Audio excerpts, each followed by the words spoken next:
Not Crazy, a Psych Central podcast. And here are your hosts, Jackie Zimmerman and Gabe Howard. Hello, everyone, and welcome to this week's episode of the Not Crazy podcast. As always, I am here with my co-host, Jackie. And you know my co-host, Gabe. And we also brought along a guest.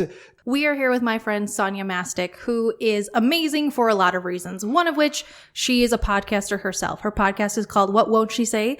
She runs her own business called Rise Above the Din, where she's a social media expert. She writes for The Mighty. But the best reason, and the reason why she's here today, is because she's a mental health advocate. Sonya? Hello. Welcome to the show. Thank you. You are very, very welcome. The reason that we wanted to have you here today is because our listeners often talk about cutting off their families. That's the way they talk about it. They're just like, I want my mom and dad to go away. I want my brother and sister to go away. I need to get as far away from my family as possible. This is what we're hearing from our listener base. But one, that's not so easy. Yeah. I mean, right? Just telling the people who raised you, who grew up with you, who you've probably known your entire life, bye, I never want to see you again. It's difficult. But as Jackie talks about a lot, setting boundaries is extraordinarily important. And you, Sonya, you set some masterful boundaries with your parents. Mm-hmm. Now, I don't want to put words in your mouth, but you described your parents as toxic. Mm-hmm. You've cut them off, but not completely. Yeah. Can you talk about that for a moment? I will. I would like to backtrack and add a little bit to what you said, that not only is it hard for people who are contemplating doing this to do that for like the paternal and maternal reasons, and you raised me, but everyone listening, I feel you with the pressure of societal, because people will whip out anything. The Bible, it says in the Bible, honor thy mother and thy father. It does. It's right there. They won't tell you any of the context around that. God forbid. But they also will, it's just all the societal guilt that people that are in codependent and or toxic family dynamics seem to be okay to perpetuate that. I get that. I don't judge that. It's very comfortable. It's what you know. It's hard to sort of unwrite that coding in your brain that you get from an early age. So I understand that. But every Hallmark movie, everything conspires against you to do what you need to do for boundaries. It's exhausting. I think the people who are saying that are well-meaning, right? Mm-hmm. I don't think they're coming to you and saying, hey, we want you to connect with your family even though it's going to hurt you. They don't realize it's going to hurt you because they're comparing their families. And they're thinking, just they have a political difference, or they don't like your hair color or your job or where you live or your choice of mate. But this is deeper. When we talk about toxic families, we don't mean a disagreement about a movie or politics or even lifestyle choices. We're talking like literal toxicity. For example, what made you put a big wall between you and your parents? Well, this is the point where this can be very triggering for some people. It is triggering in a sexual nature. So just a heads up if this is a problem for you. But Thank you. There was sexual abuse in my family and alcoholism. It's this really long lineage of really well-intended but super messed up people. And they're not only are they all not awful people, I don't think any of them are awful people. This is the thing that buys a lot of compassion from me and empathy, is that I don't think anybody was 5 and was on their big wall and said, I'm going to grow up and be awful to people. I'm going to be damaging. I'm going to be hurtful. But it's all like a lot of codependency. It's all really toxic. And everybody seems to be okay with it. Everybody seems to not want to go any further in their lives and examine things. And when I first decided to go and get therapy, they were like, you're not crazy. I was so berated. I was belittled. Maybe you are crazy. You're the only one in this family that's crazy. I'm like, possibly, but we're going to find out, Is the attitude towards, I guess, not repeating behaviors or sort of bettering or getting out of the cycle similar to that, where it's like, well, I was spanked when I was a kid and I turned out okay. Similar, but like much bigger topics. I think for my case, there was so much damage that they couldn't even get out of the headspace to even have that argument. It's just like this constant survival mode of trauma. It's just constantly living your life through trauma. And it took me getting older. I was a musician. And once I started traveling and seeing other people and experiencing other things and other people, you start realizing like, this isn't normal. What's going on here? Even if you take out all of the like overt neglect and abuse, just the way that the family functions as a dynamic, it was just like crazy. simple things that to everyone else are like, well, this is just what families just eat at tables, not mine, you know? So it was really interesting. So it really took getting out into the world, and it took like 20 years of my life to sort of undo, like realizing like they're coming from trauma. One of the things that I noticed that you're doing is you're kind of giving your family cover. You know, we started this with your family is toxic and you cut them off, and people don't understand that you needed to get as far away. And then even in telling your story, you're like, well, they didn't mean to. Nobody starts off at 5 years old and wants to be bad. You described, you know, codependency, trauma, sexual abuse. You're like, well, but it was accidental. No. But it's also ongoing. So that's kind of my question there, like to clarify those things. Because I started to hear your story and I'm like, oh, this is messed up. Yeah. And then you were like, but I love them. No, I don't. Actually, that's not, So I'm glad you called me on that. Yeah, no, I don't want anyone to misread that, because the point that I'm getting to with that is that I can still see them as fractured, damaged human beings that do this, and I don't want anything to do with it. And so for myself, I have to maintain some compassion for who they are as humans, or I'll be angry and hard. I'll be ferocious and bitter. And I was for a period of my life. I hated everybody and myself. And so, I don't ever want people to confuse my compassion for excuse.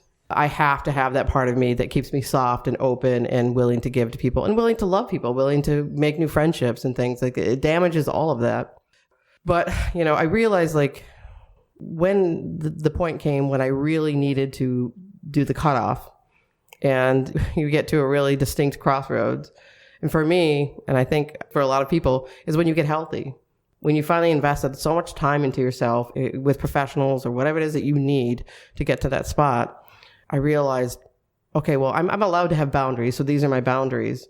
And once I established those boundaries and they were completely ignored, I mean, not even like, there was no way, like, we're going to pretend to even, there was nothing of that. I was just like, okay, well. And when you say your boundaries were ignored, it was your family pushing through. Okay. People hate boundaries. Yeah. You put them up and they're like, I don't think so. I don't like this. And I find for me, when I put them up, it comes back at me as anger and frustration. And at no point is it like, I see you doing this. This hurts me, but go ahead. It's like, you're terrible. Why are you doing this to me? Yeah, I remember just recently the last hurrah was telling a family member my story, my version of what happened, and saying, like, my boundary is this, this, and this. And immediately, days later, violated that boundary. And then when I said, what the hell? You violated this boundary. They were like, oh, you just hold a grudge. That's my favorite thing about boundaries. You just hold a grudge. And forgive and forget. The boundary is always based very much in fact, I think. Like, I don't like it when you talk to me this way, or don't call me after 9 p.m. could be a boundary because I go to bed early, right? It's very much based in fact. But the pushback against it is sort of nebulous. You hold a grudge. Why are you bringing this up again? And the one that I hear a lot is you need to forgive and forget. I like what you said about forgiving. You're like, I have forgiven you. But forgetting just allows it to happen again. So it's almost like they're setting you up. Forgive and forget. And then as soon as you forget it, they have another entryway back into abuse you. Is that how you feel about it? Would it be better to forgive and never forget? I think that people just have a hard time with that hard, no, fuck you, no, we're done. Yeah. Because there's just so much pressure to tear that down from other family members, from other friends, and from helpful people. How do you stand up to that? Well, the first thing I feel for boundaries, the way you described it is great. And then the other caveat to that is I think that people say, when you call them on boundaries, is they're saying, don't call me on my bullshit. Like, they don't want to be called on their bullshit. They don't want to have to look inward and see where they're culprits, where they're actually accountable. And I got to tell you, like, going through my life being as damaged as I was, I did some really messed up shit to people. And I had to be accountable for that. I had to go back and ask for forgiveness. And I did, because when you know better, you do better. And so I just think that most of the pushback of boundaries is that. And then just the codependency of this is the way it's always been. And as Jackie said, I got spanked as a kid. I'm just fine. Like, no, you're not. People who've told me that are just not well.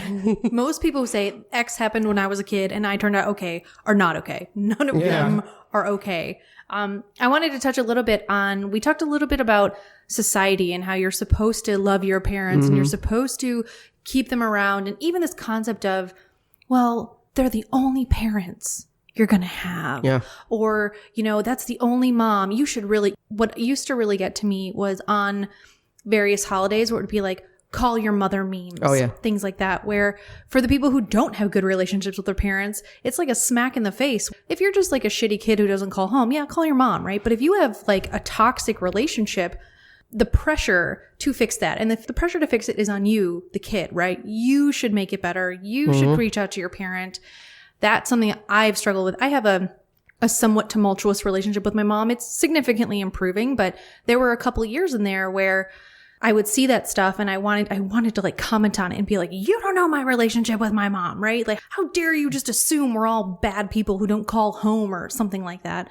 But it's what you don't know, right? If you grow up in a family where you eat dinner every night together and you can't fathom the person who gave you life being a dick to you, it's really hard to think about not wanting to talk to them, actively avoiding speaking to them, seeing them ever again. Yeah. And it's establishing where you are on that spectrum, right? If the reason that you and your family are estranged is because you got in an argument over who won the Super Bowl in 2012, fucking call your mom. What the hell is wrong with both of you? You let a football game get in between you and your family? Or let's raise the stakes.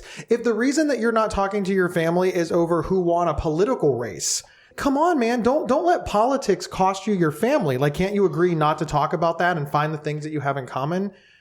But to get back to you, these are serious things that started in your childhood, went through your formative years, your early adult year. I'm not trying to call you out or call you old or anything, but you're a middle-aged woman. Yeah. You've had a long time to observe what happened to you when you were younger, what happened to you when you were in your 20s, and where you are now, and you hard stopped it. So you've set up this huge wall where you've cut off all the toxicity, but you're literally caring for them now that they're elderly and they're in a nursing home, right? Yeah, my mother suffers from schizophrenia. So that's a recent diagnosis. I think it's probably one she's had her whole life, but was undiagnosed. So she self-medicated, prescription drugs, alcohol. And that actually really, really destroys your brain and your brain chemistry. And so when people become of a certain age, it's a chicken and the egg. They can't tell whether the schizophrenia or the dementia or the chemically induced dementia started first. And so I didn't talk to her for years. And then once it became apparent that she actually was, I mean, obviously she's mentally ill, but that she had some sort of diagnosis, there was some sort of way to kind of get a handle on it. And she was starting to do more reckless things where she was getting into car accidents and she drove out into a cornfield and just stayed there for days. Could see houses, but she's just not mentally capable in that moment. She was in a like a spiral of mania that she felt like people were chasing her. And so I felt like the only way I could go forward is I had to help in some way because it's a human being.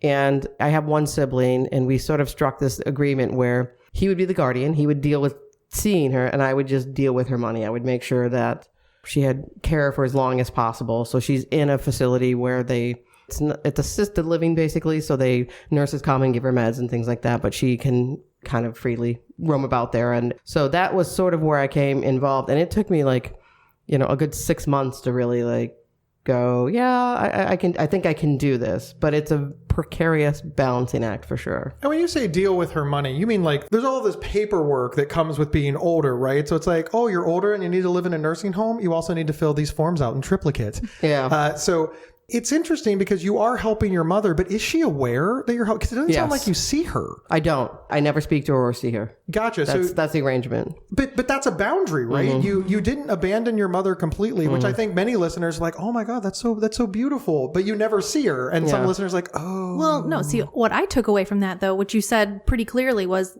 one, I'm not a monster, right? She's a human being. And I think that's where boundaries, important, good, strong boundaries come into place. But I think that's where a lot of people get really manipulated in these situations is a lot of the people on the receiving end of abuse or bad relationships or whatever it is feel like I'm not a bad person. So when you're in a bad situation, I'm going to help you, which almost enables the shitty thing. It's like being around an addict, right? But you can set a boundary still, right? You did. You set a very clear boundary that satisfied in your contribution. It makes you feel safe. It makes you feel like I don't have to do anything I don't want to do, but you also don't have this weight of, well, I just said what the fuck ever and walked away from my mom. Yeah. Yeah, I'm not saying that this is the right move. Everyone has to make their own decision. And even my therapist was like, I don't know about this. But I have a very basic principle, and it's I do what I need to sleep at night. Well, let's talk about that for a moment. It seems to me, Jackie, like you're saying, how do you avoid getting sucked back in? Yes. How is it like, I cut you off because you're toxic, so that I understand. I'm never, ever going to see Jackie again. She's toxic. But now Jackie's kind of like in pain. She's hurting. So I'm not a bad person. So I'm going to help her like 5%. All right. Like that's fair. I'm going to help her 5%. But Jackie, she's smart. She figures out that 5% and she figures out how to turn it into 10 to 25 to 50 and now we're codependent again. Now we're living in a basement. We're podcasting. I don't even know what happened to the analogy there, Jackie. But sincerely, it's that give an inch, take a mile mentality. Oh, and she does it, yeah. How are you standing up? How do you, because it sounds like this is working.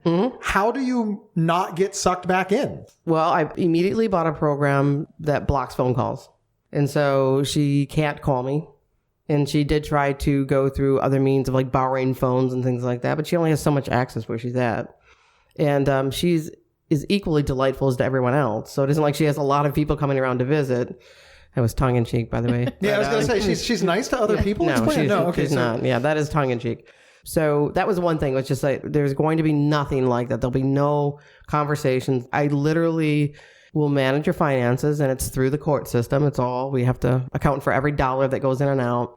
And as you would imagine, somebody dealing with such a difficult mental diagnosis that her finances were a mess. Yeah. It was just absolutely insane. So, but that is how I maintain my boundary. And it was like a 4-month conversation with my therapist of like, is this something you can do?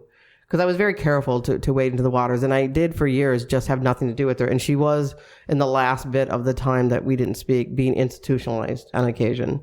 And I didn't have anything to do with it. I didn't talk to her. I didn't call her. I didn't pick her up. I didn't deal with it. And I had to get to a point where I was healthy enough that I could go, all right, this is the boundary. Is there a way to do this where I can maintain my boundaries and my standards in this? And I finally got to yeah, there is. We'll be right back after these messages. Interested in learning about psychology and mental health from experts in the field? Give a listen to the Psych Central Podcast, hosted by Gabe Howard. Visit psychcentral.com/show or subscribe to the Psych Central Podcast on your favorite podcast player. This episode is sponsored by BetterHelp.com. Secure, convenient, and affordable online counseling. All counselors are licensed, accredited professionals. Anything you share is confidential. Schedule secure video or phone sessions, plus chat and text with your therapist whenever you feel it's needed. A month of online therapy often costs less than a single traditional face-to-face session. Go to BetterHelp.com/Psych Central and experience 7 days of free therapy to see if online counseling is right for you. BetterHelp.com/Psych Central. I'm podcaster Sonya Mastick, and we're back discussing boundaries. The key point in talking about how to not get taken advantage of again is being sure that you have done some healing before working on setting boundaries, because it's much easier when you're not through your healing process to pull them in and go back to what's normal and to do what makes you feel good in the moment. But if you've done the healing, it's much easier to say, like, I need this to preserve me. Unfortunately, that doesn't always work for you, but this is what I'm willing to do. Yeah. Yeah. And it's a process. You have to be sure you're as ready as you can be, and you can never really know if you're ready, honestly. We never know what we're going to do in a situation. Let's be honest. I would venture to guess, to be fair, if I would have asked you 5 years ago when you were hardcore in the I've cut my mom off, hey, do you think you'll ever help your mom? You'd have been like, fuck no, she's done. Yeah, she's making the middle finger sign right now. Yeah. But yet here we are. Yeah. So I do think it's important for our audience to understand that things have to be flexible. Don't beat yourself up because your opinion has shifted or because you're in a different place. A lot of times we talk about it's hard to cut our families off, but you need to do it because they're wrecking your life. But I'm kind of calling you out for being a little disingenuous because you're like, hey, I had to cut my mom off because she was wrecking my life. But I still let her back in a little bit, but I've changed my boundaries. So in your words, kind of just addressing that, because this is a hot thing that comes up for people. Yeah. Yeah. I don't think that it felt that it violated my boundaries that I let her back in, because if I did, I wouldn't. I would have just kept it moving. But it's very individualized, and it is organic, as life is. Relationships are, your wellness is. It's always a moving target. And I think in most cases, if there was a way that I could help somewhat without being involved with the person, I may. So yeah, I mean, I definitely think there was more inclination to do it because it was my mother. It was a parent. Yeah, I think that's actually pretty fair. I'd like to circle back to Gabe saying it was a little disingenuous to allow your mother back in. And I just want to say, like, fuck off, Gabe. It's not disingenuous, because one of the things I talk about in therapy all the time is that boundaries and decisions and relationships can evolve and change. And it's something I've worked on a lot with my mom, where there was a time, sorry, Mom, if you're listening, but there was a time that I really thought about, like, maybe I should cut off my relationship with my mom. It was bad. It felt bad. And it felt like an all or nothing decision. And my therapist was constantly like, it doesn't have to stay this way. Maybe you do it this way and it changes. And it still felt like the weight of the world. Like, if I cut her off, I'm never going to talk to her ever again in my life. And that's not true. Like I said, our relationship is significantly improved. I feel good about it. I like talking to her. I want to spend time with her. And if you had asked me that 3 years ago, I would have said, there's no fucking way. Like, absolutely not. And so I don't think it's disingenuous at all. I think that it's a sign of growth, a sign of healing, a sign of empathy, and also like confidence in yourself and where you are to be able to shift that boundary and still feel like I am where I'm at and I'm getting what I need out of this arrangement. I bring this up because I think there's a lot of people that have grown, but they remember their angry 20s or their angry 30s, or many of us, it seems, when we set the boundary like the nuclear option. Yeah. You know, we're screaming, I'm never talking to you. I've deleted you from my phone. We tell everybody in the family that we hate that person. Social media now is huge. We're just like posting memes about how much we hate people. And there's just been this big public blow up that made the hard stop. And then 3 years later, 5 years later, 10 years later, we don't feel that anymore, but we reflect back on that. Ooh, yeah, I said never again. So there's like some embarrassment maybe. You know, I did not publicly cut anybody off, and I've cut people off, and I've let pretty much every single one of them back in. I can't think of a single person that I have ever cut off that hasn't found their way back. My situations are different. You know, once I got treated for bipolar disorder, all of a sudden I was like, ooh, half of this is my fault. Yeah. And I learned a lot of that through therapy, to Jackie's point. I know we can't speak for our listeners, but I guess I just wanted to bring that up because I think there might be people listening who are like, oh, I cut my mom off 10 years ago. I do kind of want to talk to her like Jackie did, or I do kind of want to do something to her, but I don't want to be a liar. I don't want to be a hypocrite. And that's kind of what I wanted to talk about, right? It's not hypocritical to understand that who you are 10 years later is not who you were 10 years ago. Not to mention, you're leaving out the factor of the other person. People can change. People grow. People get healthy. So that's the thing is, for my case, if there would have been any ownership and accountability and some sort of like, yeah, we need to fix this and everything, I would have been on board for that. I don't know if it would have worked. I don't know if it would have turned out. But I know people that have cut people off. And then like you, Gabe, they were treated, or they came to an understanding of they're just being kind of a shitty person and they're like, I need to be better people. And then people see that change and they're like, that's all I wanted. My apology tour was legendary because I cut so many people off because, well, frankly, they were, as much as I hate to, I was the toxic person. I mean, like, hands down, I was the toxic person. They were setting boundaries against me. It turns out that people don't want to be friends with, you know, untreated bipolars. And we yeah, I know. We miss a lot of things. And when they saw me doing better, they came back. So I'm glad that they did. But now on the other side, it's just one of the things that makes boundaries so tough, because I think we all think about boundaries as an absolute. And to Jackie's point, they're just absolutely today. They can shift. It doesn't have to be all or nothing.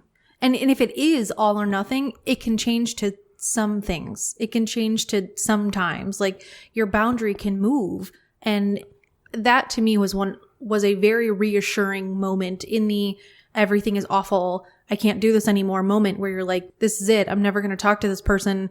Everything is terrible, but maybe not always.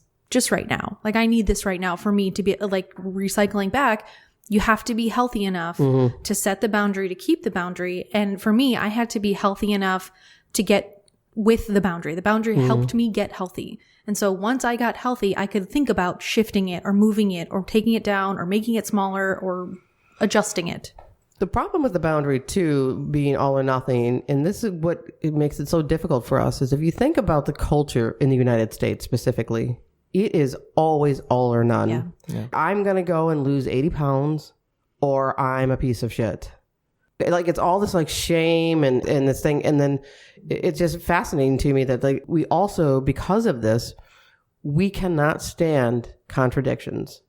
So hear me out. We cannot stand a liberal that likes guns because we're packaged, commercialized, sold to here.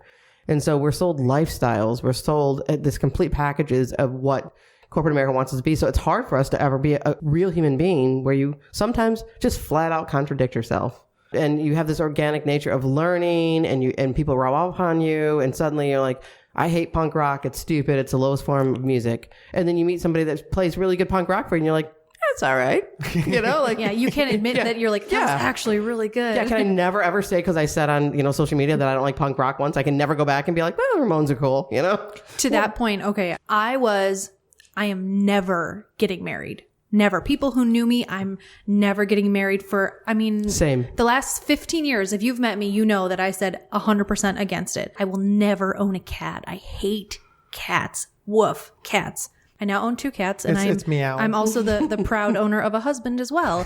Like, absolutes are just the worst way to view your life. And to your point, I did talk about this very publicly. I was like, yeah, no, I'm never doing that.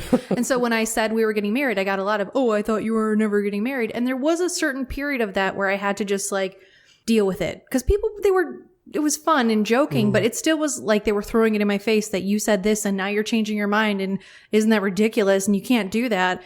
I can only imagine what that feels like when it's something not as fun and, perceived as joyous as a marriage. You can't do that. I love that. Hey, all I know is that Jackie said she was never going to have cats, and now she has 2 cats. Then Jackie said she was never going to have a husband, and she has a husband. And right now she's screaming at everybody that will listen that she will never have children. Uh-oh. Jackie Baby Watch 2020. Hard pass. Sonya, thank you so much for being on the show. We really, really appreciate it. I know that we can find What Won't She Say podcast probably on every available podcast player. Check it out. Sonya is awesome. What's your website? Where can our listeners find you?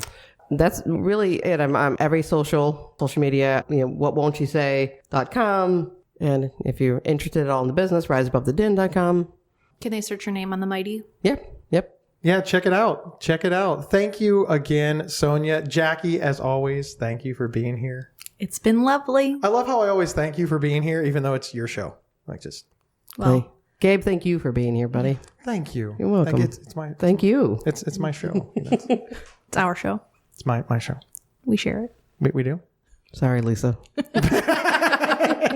Listen up, everybody. If you love this show wherever you found it, please subscribe, rank, and review. Share us on social media. And when you share us, use your words. Tell people why you like us. Remember, Not Crazy travels well. If you're having an event that you don't want to be boring, hire Gabe and Jackie to do a taping of the Not Crazy podcast live. You'll get to see us. Jackie really does have blue hair. And remember, after the credits, all of our outtakes. And listen, we suck at this, so there's a lot. We will see everybody next week. Thanks for listening. You've been listening to Not Crazy from Psych Central. For free mental health resources and online support groups, visit psychcentral.com. Not Crazy's official website is psychcentral.com/notcrazy. To work with Gabe, go to gabehoward.com. To work with Jackie, go to jackiezimmerman.co. Not Crazy travels well. Have Gabe and Jackie record an episode live at your next event. Email show@psychcentral.com for details. I don't know what I'm going to say now. See, this is hard. Yeah. I'm getting so much joy out of this because I'm so bad at this, and he always gives me so much pretty shit good, about but it. Yeah, all right. In fairness, what I've said is, why don't you just write them down and practice That's them? what I do. And you never do. 6 months worth of getting shit done. I'm all organized. I write them down. No, you don't. I have a file. Yeah, I do. You don't pull it up. I keep it. Yes, I do. I have it up the whole time. Go fuck yourself. Sorry, Lisa. Okay.